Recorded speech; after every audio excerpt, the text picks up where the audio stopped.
الحمد لله رب العالمين والعاقبة للمتقين والصلاة والسلام على رسوله محمد وعلى آله وأصحابه أجمعين وعلى من تبعهم بإحسان إلى يوم الدين. أما بعد فأعوذ بالله من الشيطان الرجيم. بسم الله الرحمن الرحيم. محمد رسول الله والذين معه أشداء على الكفار رحماء بينهم تراهم ركعا سجدا يبتغون فضلا من الله ورضوانا سيماهم في وجوههم من أثر السجود. وقال رسول الله صلى الله عليه وسلم: لا تسبوا أصحابي فوالذي نفسي بيدي لو أن أحدكم أنفق مثل أحد ذهبا ما أدرك مد أحدهم ولا نصيفه أو كما قال عليه الصلوات والتسليمات. صدق الله العظيم وصدق رسوله النبي الكريم ونحن على ذلك من الشاهدين والشاكرين والحمد لله رب العالمين.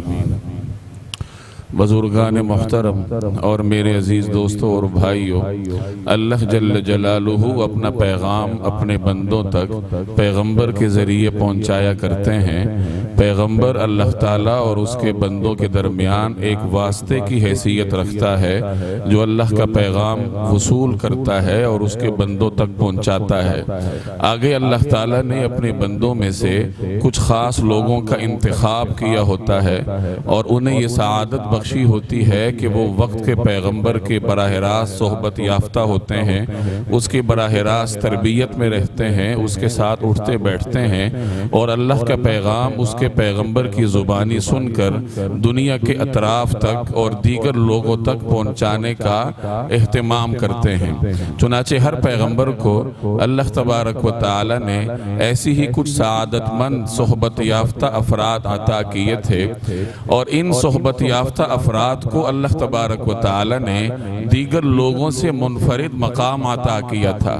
چنانچہ ان پر آزمائشیں بھی آتی تھیں، امتحانات بھی آتے تھے۔ یہ اللہ کا اصول ہے کہ وہ اپنے بندوں کے درجات کے اعتبار سے ان پر آزمائشیں بھیجتا ہے۔ جتنا کوئی بندہ اللہ کے زیادہ قریب ہو اسی قدر سخت آزمائش اس کی طرف متوجہ ہوتی ہے۔ سب سے سخت امتحانات انبیاء پہ آتے ہیں کیونکہ وہ اللہ جل جلالہ کے سب سے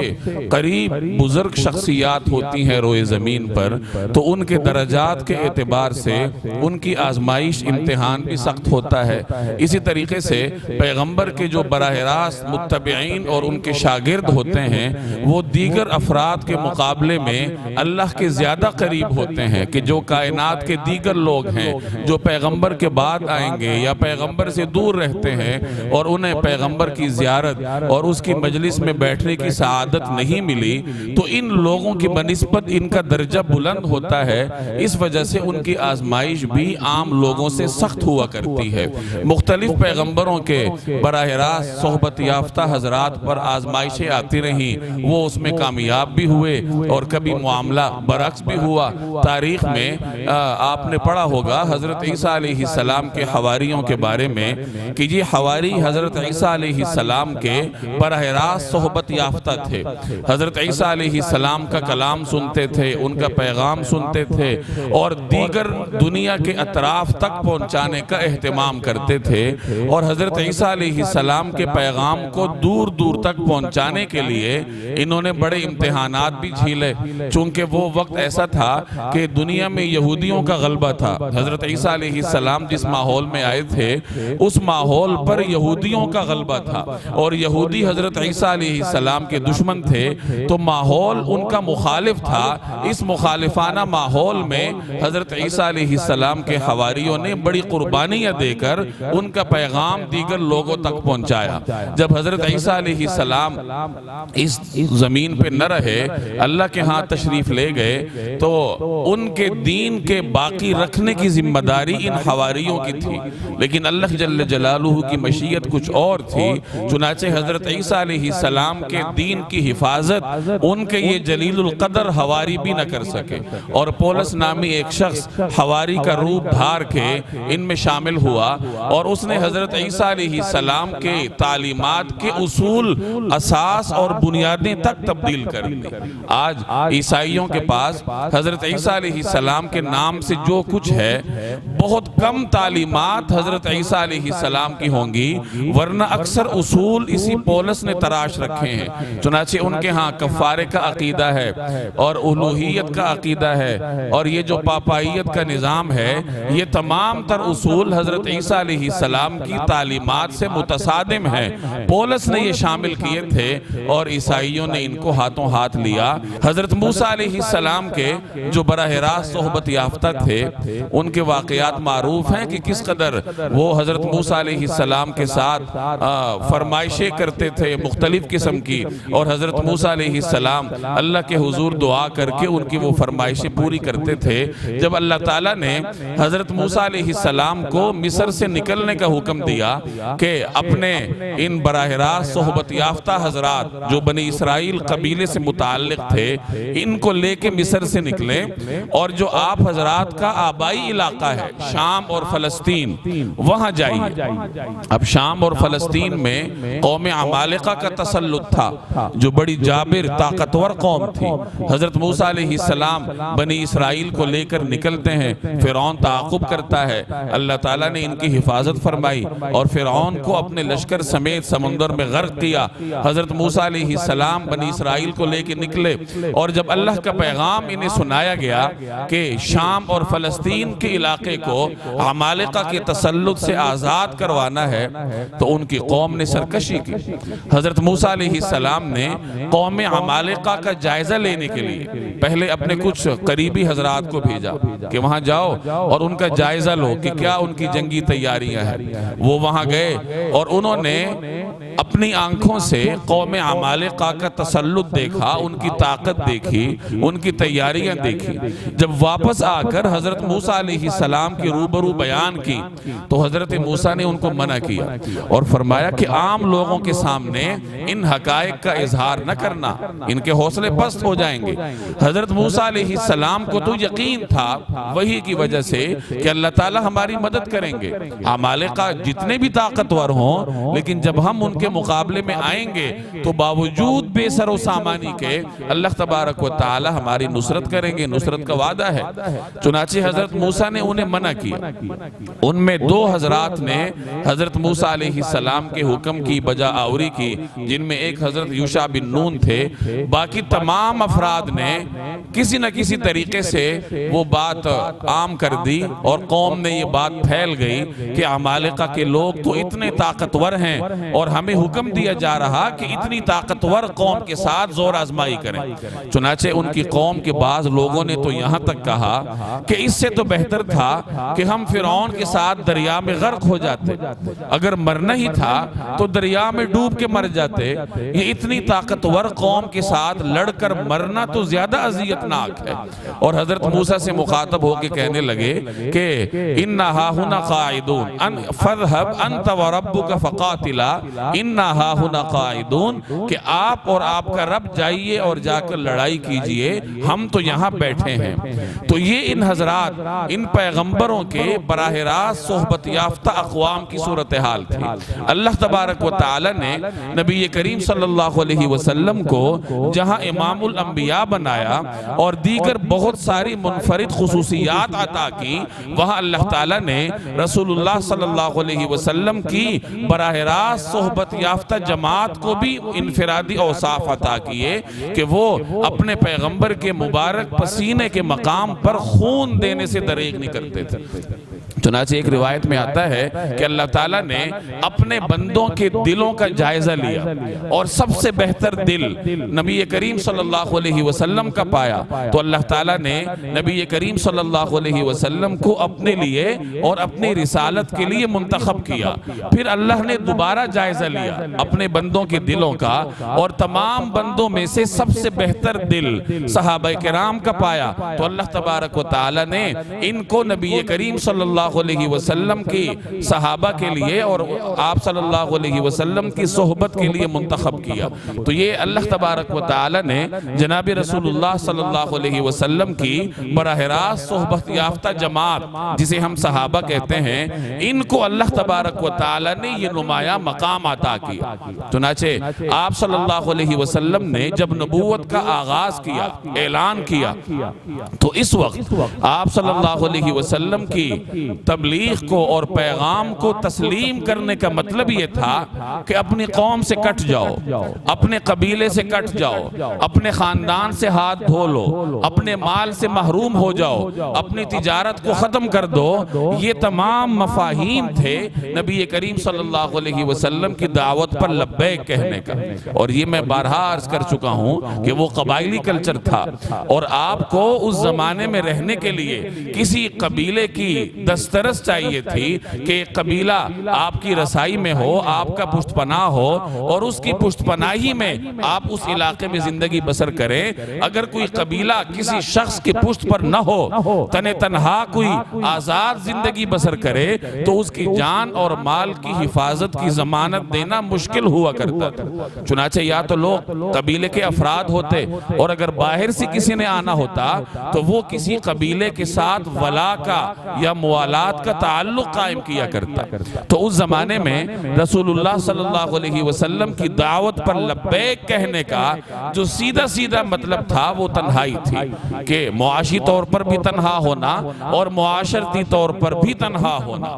لیکن صحابہ کرام نے رسول اللہ صلی اللہ علیہ وسلم کی دعوت پر لبیک کہا، اور ہر قسم کے خطرات میں کود پڑے، ہر قسم کی تکالیف برداشت کی، چاہے وہ جانی تکالیف ہوں، چاہے وہ روحانی تکالیف ہوں، چاہے وہ معاشرتی تکالیف ہوں، مالی اذیتیں ہوں، ہر قسم کی اذیت کو برداشت کیا۔ لیکن جب ایک مرتبہ نبی کریم صلی اللہ علیہ وسلم کی غلامی کے دائرے میں داخل ہوئے، پھر واپس جانا گوارا نہ کیا۔ حضرت خباب رضی اللہ تعالی عنہ لوہار تھے، جب دین اسلام میں داخل ہوئے، نبی کریم صلی اللہ علیہ وسلم کی غلامی کا دم بھرا، تو قریش کے لوگ ان کو کوئلوں پر لٹایا کرتے تھے، جلتے ہوئے کوئلے، اس کے اوپر حضرت خباب کو چت لٹا دیتے، اور کوئلوں کی جو آگ تھی وہ حضرت خباب کی چربی کو جلا کر ہی ختم ہوا کرتی۔ چنانچہ حضرت عمر کے دور میں ایک مرتبہ ان کی کمر سے کپڑا اٹھایا گیا، تو ان کی کمر ایسی سفید تھی جیسے برس کے مریض کا جسم داغدار ہوتا ہے، سفید ہوتا ہے، اسی طرح سفید تھی۔ اور یہ یادگار تھا قریش مکہ کے اس تشدد کا جو انہوں نے اسلام کے راستے میں برداشت کیا۔ حضرت بلال رضی اللہ تعالی عنہ جب دین اسلام میں داخل ہوئے، تو ان کا مالک اور آقا انہیں مکہ کے تپتے ہوئے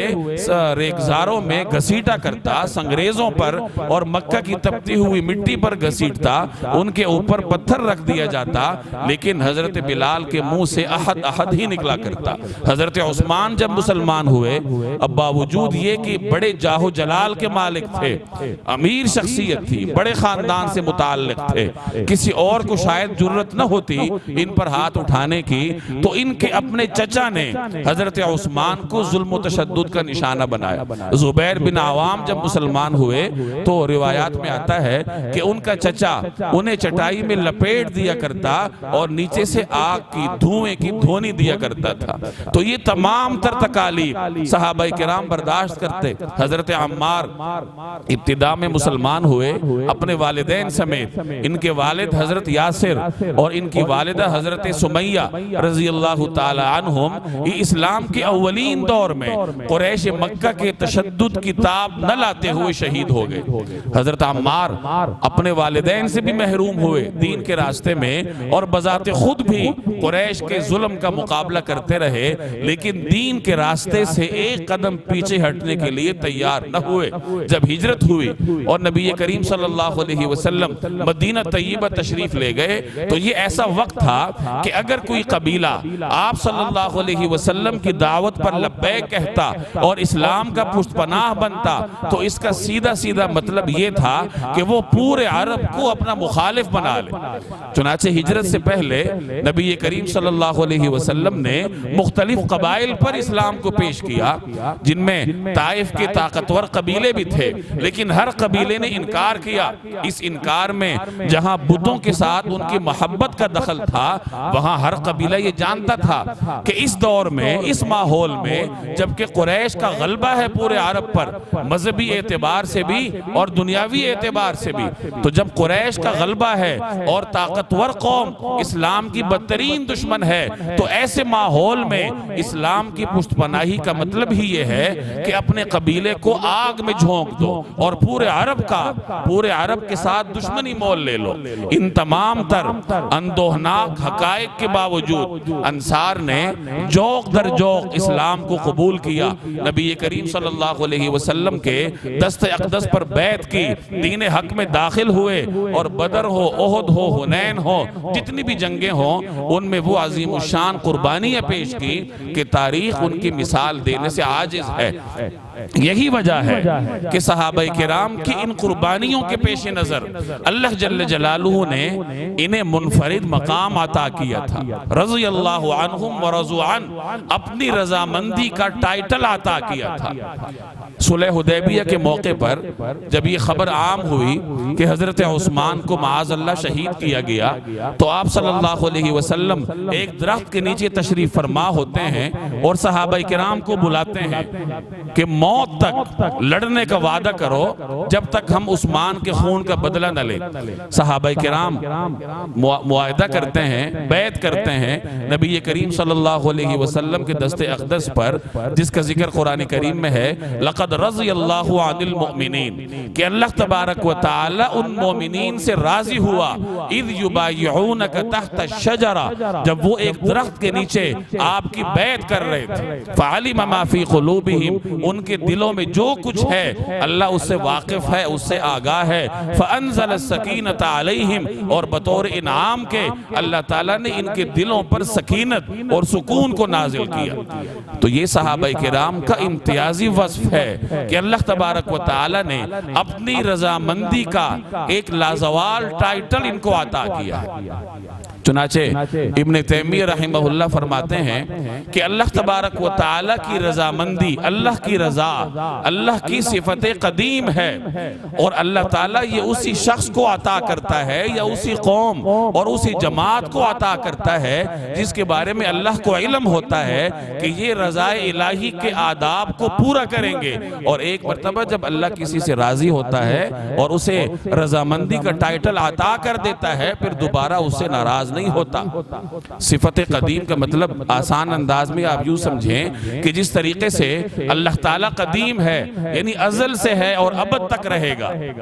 قدیم کے مقابلے میں حادث ہوتا ہے۔ حادث کا مطلب ہے جسے پیدا کیا جائے، جیسے میں اور آپ ہیں، پوری کائنات ہے کہ ہم آج ہیں، کل نہیں تھے، اس سے پہلے ہم نہیں تھے۔ تو جو چیز ایک زمانے میں نہ ہو، بعد میں آئے، جس پہ آدم کا دورانیہ گزرا ہو، اسے حادث کہتے ہیں۔ اور اس کے مقابلے میں قدیم ہوتا ہے۔ قدیم کا مطلب ہے جو ازل سے ہے اور ابد تک رہے گا۔ تو اللہ تبارک و تعالی جس طرح خود قدیم ہیں، ازل سے ہیں، اسی طریقے سے اللہ کی صفات بھی ازل سے ہیں، وہ بھی قدیم ہیں۔ تو اللہ کی صفات میں سے ایک صفت اس کی صفت رضا ہے۔ جیسے میں نے عرض کیا ابن تیمیہ رحمہ اللہ کے اس موقف کے مطابق کہ جیسے اللہ تبارک و تعالی کی صفت رضا قدیم ہے، ابدی ہے، لازوال ہے، اور اللہ یہ اسی کو عطا کرتے ہیں جس کے بارے میں اس کے علم میں ہوتا ہے کہ یہ اس کے آداب اور تقاضوں کو پورا کرے گا۔ تو یہ صحابہ کرام کا کتنا بڑا وصف ہے کہ اللہ تبارک و تعالی نے اپنے بے شمار بندوں میں سے صرف اس جماعت کو، اس مقدس جماعت کو منتخب کیا اور انہیں اپنی رضامندی کا پروانہ عطا کیا، اور قرآن کریم میں اس کا اعلان بھی کر دیا کہ رضی اللہ عنہم، کہ اللہ تبارک و تعالی اس جماعت سے راضی ہے۔ نبی کریم صلی اللہ علیہ وسلم نے بھی مختلف مواقع پر اپنے صحابہ کرام کے بارے میں مجھے اور آپ کو خبردار کیا۔ چنانچہ ایک روایت میں آتا ہے لا تسبوا اصحابی، میرے صحابہ کو برا بھلا مت کہو۔ کیوں؟ اللہ نے انہیں وہ مقام عطا کیا، لو ان احدکم انفق مثل احد ذهبا، اگر صحابہ کے علاوہ دنیا کے دیگر افراد میں سے کوئی شخص احد پہاڑ کے برابر برابر سونا اللہ کے راستے میں صدقہ کرے ما بلغ مدہ احدہم ولا نصیفہ، تو اس کا احد پہاڑ کے برابر کیا گیا صدقہ ایک صحابی کے سیر بھر کے صدقے کا مقابلہ نہیں کر سکتا، کیونکہ صحابہ کے عمل کے پیچھے ان کے ایمان کی طاقت ہے۔ عمل ایمان سے سرزد ہوتا ہے، اور جس قدر ایمان مضبوط ہو اسی قدر عمل طاقتور ہوتا ہے۔ صحابی براہ راست پیغمبر کا تربیت یافتہ ہوتا ہے، اس کے عمل کے پیچھے پیغمبر کی تربیت ہے، پیغمبر کے مجلس اور پیغمبر کے صحبت کے فوائد ہیں، اور اس صحبت کے طاقت کے ساتھ جب وہ عمل سر انجام دیتا ہے تو دنیا کے تمام لوگوں کے مجموعی عمل سے اس کا عمل بھاری ہوتا ہے۔ اتنا بڑا مقام دیا اللہ تبارک و تعالی نے صحابہ کرام۔ دیگر صحابہ کی کیا کوئی بات کرے، ہم تو اس بات کے دعوے دار ہیں کہ حضرت اسیرم رضی اللہ تعالی عنہ ایک طرف رہیں اور دنیا کے تمام اولیاء، تمام قطب اور ابدال مل جائیں تو تمام اقطاب اور ابدال مل کر بھی اسیرم کے ایک لمحے کا مقابلہ نہیں کر سکتے۔ حضرت اسیرم رضی اللہ تعالی عنہ یہ وہ صحابی ہیں جن کا تعلق قبیلہ اوس سے تھا، اور ان کا قبیلہ اپنے سردار حضرت سعد بن معاذ کی دعوت پر سارے کا سارا مسلمان ہوا، لیکن یہ مسلمان نہیں ہو رہے تھے، ان کے دل میں ابھی اللہ نے اسلام کو کھولا نہیں تھا، اپنے ہی عقیدے پہ ڈٹے رہے، یہاں تک کہ غزوہ احد کا موقع آیا، بدر گزر چکا، مختلف مراحل گزر چکے، احد کا مرحلہ آیا۔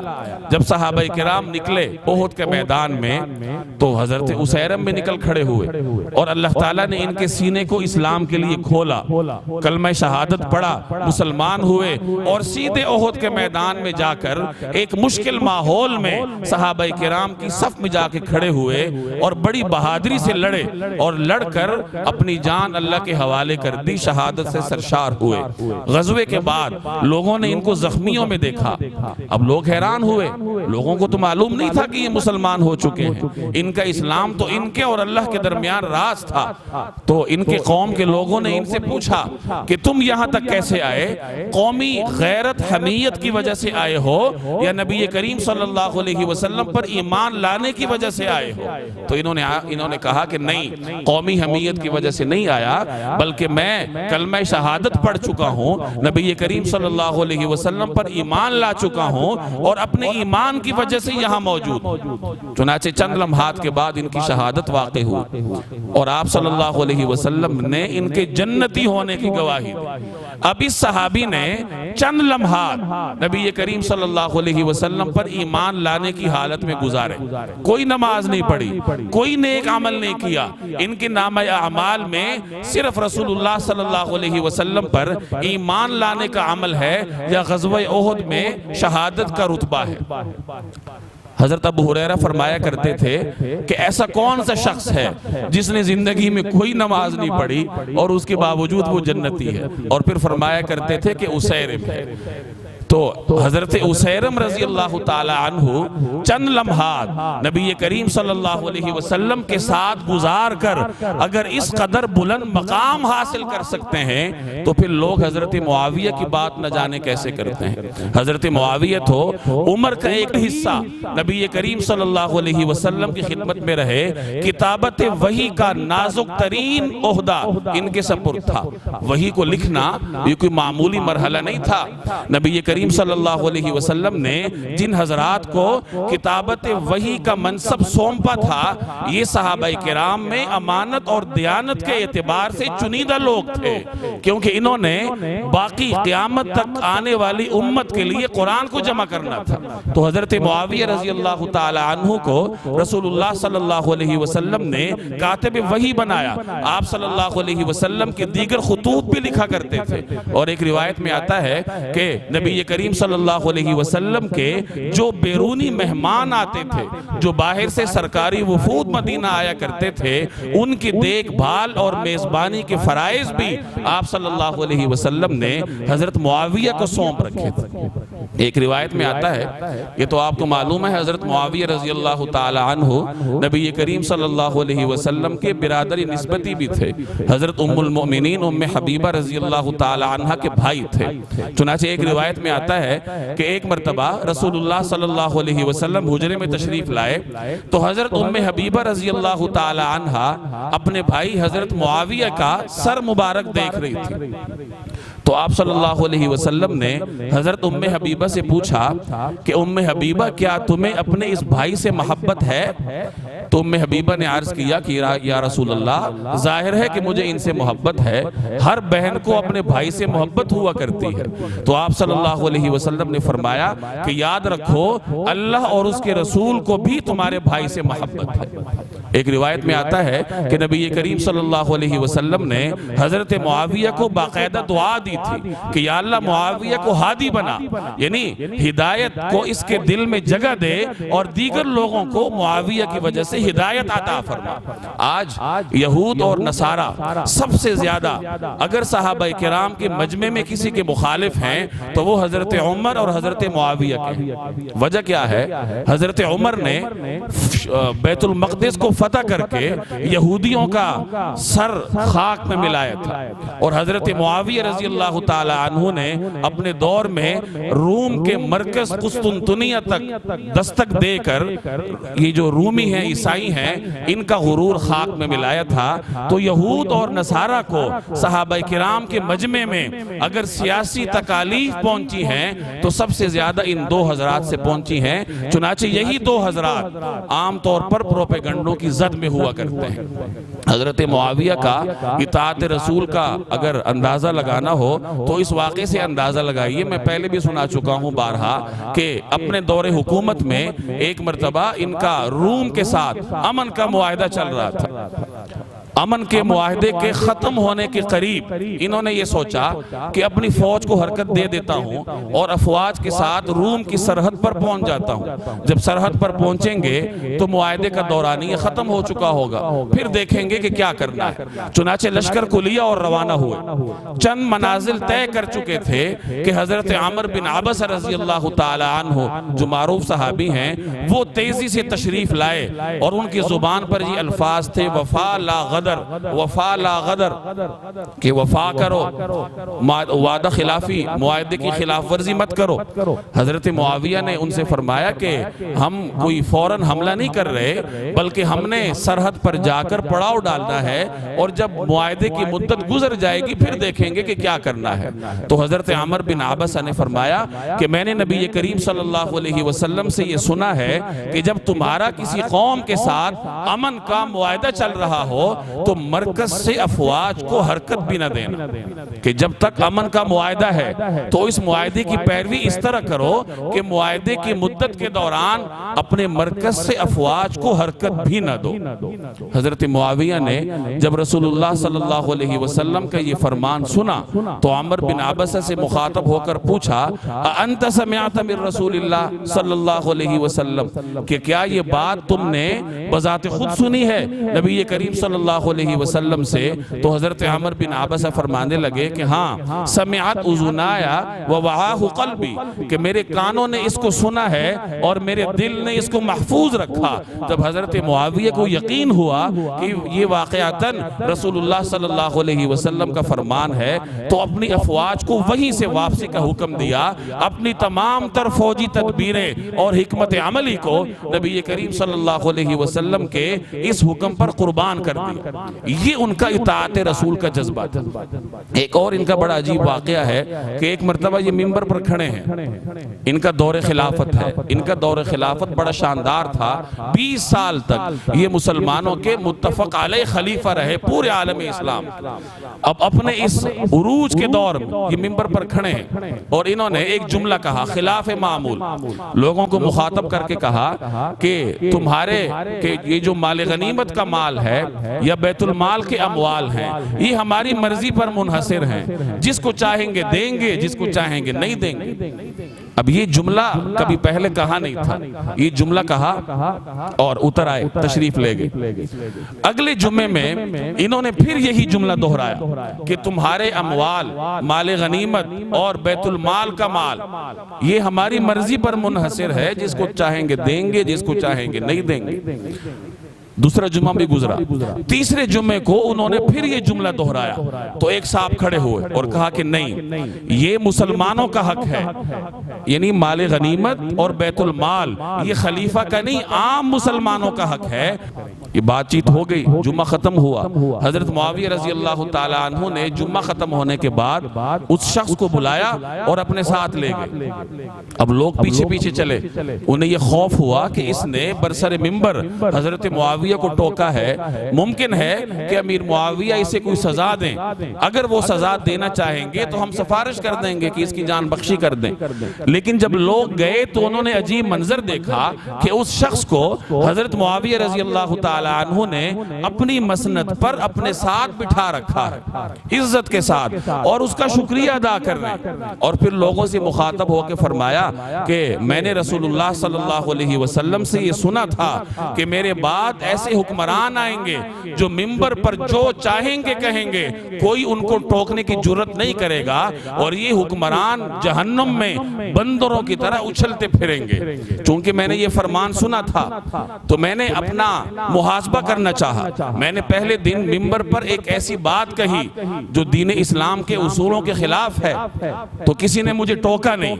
تو مجھے خوف ہوا کہ کہیں میں ان حکمرانوں میں سے تو نہیں ہوں جن کے بارے میں نبی کریم صلی اللہ علیہ وسلم نے یہ وعید سنائی ہے۔ اگلے جمعے کو میں نے قصداً دوبارہ وہ جملہ کہا، اور جب کسی نے مجھے نہیں ٹوکا تو میری پریشانی انتہائی بڑھ گئی، اور تیسرے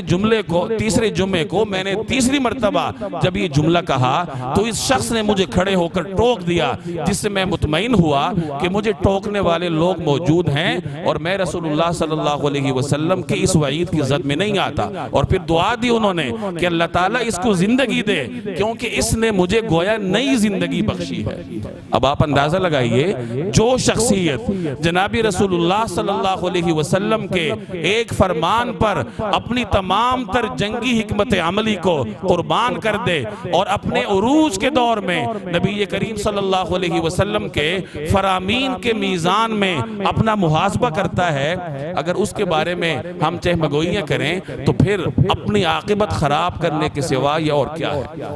حضرت عمر بن عبدالعزیز رحمہ اللہ سے حضرت معاویہ کے بارے میں صحابہ کرام کے درمیان جنگیں بھی ہوئی تھی، وہ مشیت الہی تھی، اور میرے اور آپ کا یہ منصب نہیں ہے کہ ہم صحابہ کرام کے آپس کے جنگوں اور آپس کے معاملات کو کھول کر جج بن کے بیٹھ جائیں۔ تو عمر بن عبدالعزیز سے کسی نے یہی سوال کیا تھا، تو انہوں نے جواب میں ارشاد فرمایا کہ یہ وہ پاکیزہ خون تھے کہ اللہ تعالیٰ نے میری تلوار کو ان سے محفوظ رکھا، تو اپنی زبان کو کیوں آلودہ کروں۔ اور ساتھ ایک جملہ ارشاد فرمایا کہ رسول اللہ صلی اللہ علیہ وسلم کے صحابہ کی مثال آنکھ کی طرح ہے کہ جس کی حفاظت اس کو چھوڑ دینا۔